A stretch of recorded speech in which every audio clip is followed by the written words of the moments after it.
வணக்கம் நண்பர்களே. இப்போ ரேஷன் கடையில் சேல்ஸ்மேனுக்கு இன்டர்வியூ போய்கிட்டுருக்கு.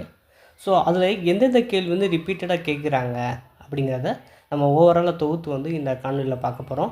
நீங்கள் முதல் தடவை நமது சேனலை பார்க்குறவராக இருந்தால் மறக்காமல் சப்ஸ்கிரைப் பண்ணிட்டு கன்டினியூ பண்ணுங்கள். ஸோ ஃபஸ்ட்டு அவங்க கேட்குற கேள்வி செல்ஃப் இன்ட்ரடக்ஷன் தான்.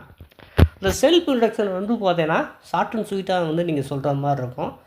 ஷார்ட் அண்ட் ஸ்வீட்டானா உங்கள் நேமு, நீங்கள் எங்கேருந்து வாரீங்க, என்ன படிச்சிருக்கீங்க, என்ன வேலை பார்க்குறீங்க, அப்புறம் டைம் இருந்தால் உங்கள் அம்மா அப்பா பேர், இல்லை மேரேஜ் இருந்தால் வீட்டுக்காரர் பேர், இந்த மாதிரி இங்கே சொல்கிற மாதிரி இருக்கும். அதை முடிச்சிட்டோடனே அவங்களே கேள்வி கேட்க ஆரம்பிச்சிருப்பாங்க. அது பார்த்திங்கன்னா வேரியஸ் கொஷின்ஸாக கேட்குறாங்க. ஸோ சில கேட்ட கொஷின்ஸை நம்ம தொகுத்துருக்கோம். தமிழ்நாட்டில் மொத்தம் எத்தனை ரேஷன் கடைகள் உள்ளன அப்படின்னு கேட்டிருக்காங்க. அதுக்கு பார்த்திங்கன்னா 34,793. ஸோ நீங்கள் ரேஷன் கடையில் வாங்குறீங்கன்னா அந்த ரேஷன் கடையில் அந்த பேர் என்ன அப்படின்னு கேட்டிருக்காங்க.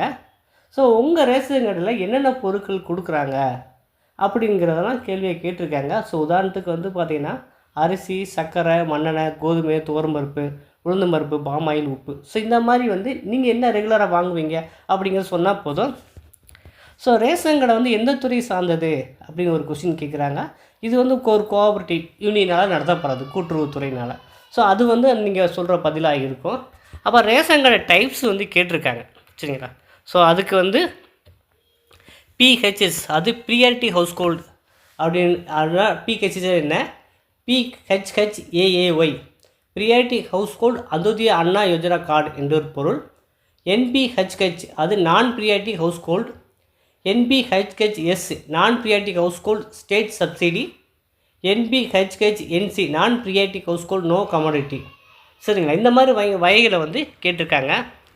ஸோ ரேஷன் கடை பற்றி உங்கள் கருத்து என்ன அப்படின்னு கேட்கும்போது, ஸோ நமக்கு தேவையான பொருட்கள் மிக விலை மதிவாக கிடைக்குது அப்படிங்கிறது தான் நமக்கு ஒரு பதிலாக இருக்கும். ஸோ அது நீங்கள் பேசுகிற மாதிரி பார்த்துங்க. மக்களுக்கு பார்த்திங்கன்னா இலவசமாகவும் அரிசியும் ப்ரொவைட் பண்ணுறாங்க ரேஷன் கடைகளில். ஸோ இந்த பதிலையும் நீங்கள் சொல்லலாம். சலுகையானது தமிழக மாநிலத்தில் மட்டும்தான் இருக்கிறது என்பது குறிப்பிடத்தக்கது. மறைந்த முன்னாள் முதல்வர் கருணாநிதி அவர்களின் ஆட்சி காலத்தில் 1 கிலோ அரிசி 1 ரூபாய்க்கு வழங்கப்பட்டது. பிறகு பார்த்திங்கன்னா முன்னாள் முதல்வர் செல்வி ஜெயலலிதா அவர்களால் பார்த்திங்கன்னா விலையில்லா அரிசி இலவசமாக வழங்கப்பட்டது. இது மட்டும் இல்லாமல் பண்டிகை காலத்தில் ஏழை எளிய மக்களுக்கு நியாய விலை கடையில் பரிசு பொருட்களும் இப்போ தர்றாங்க, சரிங்களா.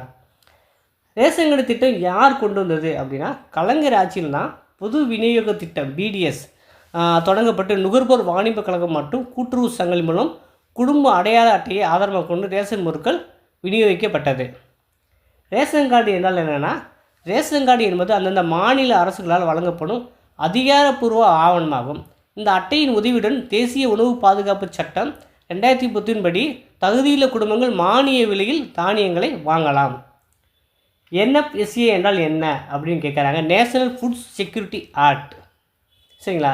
என்எஃப்எஸ்ஏனா நேஷனல் ஃபுட் செக்யூரிட்டி ஆக்ட். தமிழ்நாட்டோட மக்கள் தொகை அதிகமுள்ள மாவட்டம் எதுன்னு கேட்குறாங்கன்னா சென்னை, சரிங்களா. அப்போ தமிழ்நாட்டில் மொத்தம் எத்தனை மாவட்டங்கள் இருக்குது அப்படின்னா 38. தமிழ்நாட்டில் மொத்தம் எத்தனை மாவட்டம் இருக்குன்னா 38 இல்லைங்க. எத்தனை மாநகராட்சி இருக்குது அப்படின்னா 25 மாநகராட்சி தமிழ்நாட்டில் இருக்குது. அப்புறம் பார்த்திங்கன்னா அடிக்கடி கேட்குற கொஸ்டின் கூட்டுறவுத்துறை அமைச்சர் யார்? ஸோ அமைச்சர் பெரிய கருப்பன் அவர்கள். ஸோ கூட்டுறவுத்துறை அமைச்சர் அமைச்சர் பெரிய கருப்பன் அவர்கள். ஸோ இந்த கொஸ்டின்ஸ் ரிப்பீட்டடாக கேட்குறாங்க. மக்கள் தொகை குறைவாக உள்ள மாவட்டம் எல்லாருக்கும் தெரியும், அதாவது பெரம்பலூர். கல்வியறிவில் முதல் மாவட்டம் கன்னியாகுமரி. தமிழ்நாட்டில் மொத்தம் எத்தனை நகராட்சி இருக்குன்னா 138 நகராட்சி இருக்குது, சரிங்களா. ஸோ இந்தியாவின் தலைநகரம் தெரியும், தமிழ்நாட்டின் தலைநகரம் தெரியும். அதே போல் பேசிக்காக இந்தியாவின் தற்போதைய ஜனாதிபதி யார், துணை ஜனாதிபதி யார், தமிழ்நாட்டோட இப்போ சபாநாயகர் இருக்கிறவர் யார். ஸோ இந்த மாதிரி ஒரு கொஸ்டின்ஸ் கரண்ட் அப்பாயின்மெண்ட்ஸில் ரிப்பீட்டடாக கேட்குறாங்க. தலைமைச் செயலாளராக இப்போ யார் இருக்கா, சரிங்களா. ஸோ இந்த ஒரு கொஸ்டின்ஸுமே ரிப்பீட்டடாக கேட்குறதா நம்ம ஸ்டூடெண்ட்ஸ் சொல்கிறாங்க. தமிழ்நாட்டில் புதிதாக சேர்க்கப்பட்ட மாவட்டங்கள் யாவை? மயிலாடுதுறை, கள்ளக்குறிச்சி. அப்புறம் பார்த்திங்கன்னா நீங்கள் ஏன் உங்கள் வேலையை விட்டுட்டு நீங்கள் இந்த பணிக்கு வரீங்கன்னு ஒரு கொஸ்டின்ஸ் கேட்கலாம், சரிங்களா. ஏற்கனவே நீங்கள் ப்ரைவேட்டில் வேலை பார்க்கலாம், சில செல்ஃப் எம்ப்ளாய்டாக வேலை பார்க்கலாம். அப்போ ஏன் வரீங்கன்னு ஒரு கொஸ்டின்ஸ் கேட்கலாம். அதுக்கு உங்களை மாதிரி பதில் என்னவாக இருக்கும் அப்படின்னா, எனக்கு மக்களோட இணைந்து பணியாற்ற எனக்கு ரொம்ப பிடிச்சிருக்கு, அது 2 வகையான ஜாப் இருக்குங்க. பீப்புள் ஹேண்ட்லிங் ஜாப்பு, நான் பீப்புள் ஹேண்ட்லிங் ஜாப் அப்படின்ட்டு. இப்போ பீப்புள் ஹேண்ட்லிங் ஜாப்னா தினசரி வந்து அவங்க வந்து வேலை வந்து மக்களோட கம்யூனிகேட் பண்ணிக்கிட்டே இருப்பாங்க. தொடர்பு அவங்கள்ட்ட பேசுறது, வைக்கிறது. ஸோ இதுதான் பீப்புள் ஹேண்ட்லிங் ஜாப்பாக இருக்கும். ஸோ நான் பீப்புள் ஹேண்ட்லிங்னா நீங்கள் ஒரு தனியாக வந்து ஒரு டேட்டா என்ட்ரி ஒர்க் பார்க்குறீங்கன்னா சிஸ்டத்துக்கு உங்களுக்கு மட்டும்தான் அந்த சம்மந்தம், மற்ற யாருக்குமே உங்களுக்கு கம்யூனிகேட் பண்ண முடியாது. ஸோ இந்த மாதிரி மக்களோடு இணைந்து பணியாற்ற எனக்கு ஒரு பணி வாய்ப்பாக இருக்குது அப்படிங்கிற பதில் வந்து நீங்கள் சொல்லலாம். அப்புறம் வந்து பார்த்திங்கன்னா பேசிக்காக தமிழ்லேருந்து கொஷின் கேட்கலாம், திருக்குறள்லேருந்து கொஷின் கேட்கலாம். ஸ்மார்ட் கார்டு வந்து எங்கே அச்சிடப்படுகிறதுன்னு கேட்டாங்க, நம்ம மாவட்ட அளவிலே சொல்லலாம். இந்தியாவின் தேசிய கீதத்தை எழுதியவர் யாருன்னா ரவீந்திரநாத் தாகூர். சரிங்களா? தேசிய கொடியின் நிறங்கள் என்ன அப்படிங்கிறது சொல்லலாம். அப்புறம் நீல அகல விகிதாச்சாரம் கேட்கலாம். சரிங்களா? அப்போ நீளம் அப்புறம் அகலம்னா 3:2, அகலம் நீளம்னா 2:3 அந்த மாதிரி வந்து நீங்கள் சொல்லிக்கோங்க. உங்களுடைய மாவட்ட எஸ்பியோட நேம் கேட்கலாம். மாவட்ட ஆட்சித்தலைவர் பேரை கண்டிப்பாக தெரிஞ்சுப்போங்க. ஒவ்வொருவரும் போகும்போது உங்கள் மாவட்ட ஆட்சித்தலைவர் பேர் யாரு தெரிஞ்சு கொண்டு போங்க. தமிழ்நாட்டில் வந்து ஸ்மார்ட் கார்டு வந்து எப்போ அறிமுகப்படுத்தினாங்க? 2017. சரிங்களா? உங்கள் மாவட்ட சிறப்பை பற்றி கூறுங்க. ஸோ இப்போ நான் ஏற்கனவே சொன்ன மாதிரி வந்து நீங்கள் எந்த ஊரை சேர்ந்தவர்களோ அந்த ஊரில் சிறப்பான கோவில்களோ, சிறப்பான சுற்றுலா தலங்களோ, அப்புறம் சிறப்பான ஃபேக்ட்ரியோ இந்த மாதிரி ஒரு இது இருக்கும். சரிங்களா? அதை பற்றி நீங்கள் நல்லா தெரிஞ்சு வச்சுட்டு போகிறது நல்லது. ஸோ நியாய விலை குடும்ப அட்டை விவரங்கள் வந்து பார்த்திங்கன்னா, குடும்ப அட்டைகள் வந்து பார்த்திங்கன்னா 2,25,000, அதாவது 2,25,17,736. பயனாளிகள் வந்து பார்த்திங்கன்னா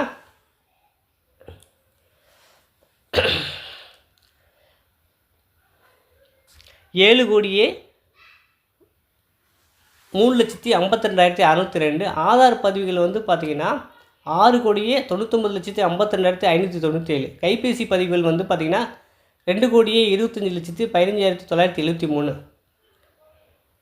அது உணவு அமைச்சர் வந்து பார்த்திங்கன்னா திரு ஆர் சக்கரபாணி. கோஆப்டிவ் மினிஸ்டர் வந்து பார்த்திங்கன்னா கேஆர் பெரிய கருப்பன். ரேஷன் கடை வந்து எந்த நாளில் விடுமுறை கொடுக்குறாங்கன்னா, ரேஷன் கடை மாதத்தில் முதல் வரும் 2 வாரம் வந்து வெள்ளிக்கிழமை விடுமுறை, அடுத்த 2 வாரம் ஞாயிற்றுக்கிழமை விடுமுறை. இதுபோல் வந்து மாதத்தில் 4 நாட்கள் விடுமுறை. சரிங்களா? ஃபஸ்ட்டு 2 வாரம் வெள்ளிக்கிழமை, அடுத்த 2 வாரம் ஞாயிற்றுக்கிழமை விடுமுறை. சரிங்களா? அப்புறம் வந்து தமிழ்நாட்டில் பொது விநியோக முறை பற்றி புகார் செய்ய வந்து பார்த்தீங்கன்னா நீங்கள் 1967 இல்லாட்டி வந்து பார்த்தீங்கன்னா இந்த டோல் ஃப்ரீ நம்பருக்கு அழைக்கலாம். ஸோ இதை பற்றி கேட்கலாம். ஓகேங்களா? ஸோ இதெல்லாம் கேட்டிருக்காங்க, அதை தான் சொல்லியிருக்கேன்.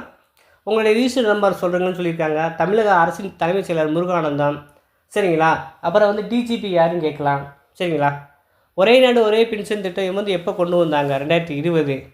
ஸோ இதெல்லாம் வந்து ரிப்பீட்டடாக வந்து கேட்குறாங்க. அதே போல் வெப்சைட் நேம் கூட கேட்டிருக்காங்க. சரிங்களா? www.tnpds.gov.in. சரிங்களா? உப்பில் வந்து எந்த கெமிக்கல் வந்து பயன்படுத்தப்படுது? Sodium chloride. பாஸ்னா என்ன? சரிங்களா? Electronic point of sale machines. சரிங்களா? தமிழ்நாட்டின் தேசிய விளையாட்டு என்ன? அப்புறம் தமிழ்நாட்டின் வந்து மாநில பறவை, மாநில மலர். ஸோ இந்த மாதிரி வந்து நீங்கள் தெரிஞ்சு வச்சுட்டு போங்க. உப்பில் என்ன சத்து இருக்கும்? சோடியம். உப்பு அதிகமாக சாப்பிட்டா என்ன ஆகும்? ஸோ உயர் ரத்த அழுத்தம், மாரடைப்பு, பக்கவாதம். ஸோ இதெல்லாம் வந்து உப்பு அதிகமாக சேர்த்தா வரும். நாள் ஒன்றுக்கு எவ்வளோ உப்பு தேவை அப்படின்னு கேட்டிருக்காங்க. ஒரு நாளைக்கு வந்து 2000 மில்லிகிராம் குறைவாகவே உப்பு தேவைப்படுகிறது. அதே போல் 17 கீழ்க்கணக்கு நூல்களில் என்னென்ன அப்படிங்கிறதையும் அவங்க வந்து கொஷினாக கேட்டிருக்காங்க. நிறைய பேர் படித்து வச்சுருப்பீங்க. ஸோ இதையும் நீங்கள் தெரிஞ்சு வச்சுட்டு போங்க. அப்புறம் வந்து 17 மேற்கணக்கு நூல்கள், 8 தொகை 10 பாட்டு, சிலப்பதிகாரம் இயற்றியவர், தமிழ்நாட்டின் மாநில மரம், தமிழ்நாட்டின் நிதியமைச்சர் வந்து பார்த்திங்கன்னா இப்போ வந்து யார் இருக்கா அப்படின்னு சொல்கிறேன். சரிங்களா? தங்கம் தென்னரசு அவர்கள் தான் நிதியமைச்சர் இருக்காங்க. ஸோ முன்னாள் வந்து பிடிஆர் பழனிராஜ் இருந்தார். இப்போ வந்து அவர் ஐடியில் இருக்கார். சரிங்களா? ஐடி மினிஸ்டராக இருக்கார், தகவல் தொழில்நுட்பத்தில். இப்போ வந்து தங்கம் தென்னரசு அவர்கள் தான் வந்து நிதியமைச்சராக இருக்காங்க. அப்புறம் வந்து ஒவ்வொரு அமைச்சருக்கு தமிழ்நாடு அமைச்சர் லிஸ்ட்டுமே நீங்கள் கொஞ்சம் பார்த்துட்டு போகிறது நல்லது. அப்புறம் 1000 கோயில்களின் நகரம் அழைக்கப்படுது காஞ்சிபுரம். அப்புறம் தமிழ்நாட்டின் சின்னம் கோபுரமாக வந்து எந்த மாவட்டத்தில் இருக்குது? ஸோ ஸ்ரீலிபுத்தூர் ஆண்டாள் கோவில் சின்னம் தான் வந்து தமிழ்நாட்டு கோபுரமாக இருக்குது. அதை வந்து நீங்கள் கொஞ்சம் தெரிஞ்சு வச்சுட்டு போங்க. ஐவகை நிலங்கள், தமிழ்நாட்டின் ஆளுநர் பேர் யார்? சரிங்களா? முதல்வர் யார்? சரிங்களா? துணை முதல்வர் யாராக இருக்காங்க? சபாநாயகர் யார்? சரிங்களா? சட்டமன்ற எதிர்க்கட்சி தலைவர் இப்போ யார் இருக்கா? ஸோ இது வந்து கொஞ்சம் அடிப்படையாக நம்ம தெரிஞ்சுட்டு போடணுங்க. அப்புறம் வந்து பெரிய புராணத்தை எழுதியவர் யார், உங்கள் தொகுதி எம்பி எம்எல்ஏ பேரை, அப்புறம் வந்து ஜனாதிபதி பேர், இந்தியாவின் முதல் பெண் ஜனாதிபதி யார், சரிங்களா? இப்போ சென்னை உயர்நீதிமன்றத்தின் நீதிபதி யார், சரிங்களா? இதெல்லாம் வந்து நீங்கள் வந்து கரண்ட் அஃபேர்ஸில் கொஞ்சம் படிச்சுட்டு போங்க.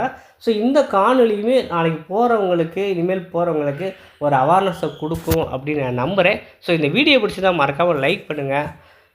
இதே போல் தகவலுக்கு தொடர்ந்து நம்ம சேனலை சப்ஸ்கிரைப் பண்ணி இருந்துருங்க. நம்ம அடுத்த காணொலியில் மீண்டும் சந்திப்போம். நன்றி, வணக்கம்.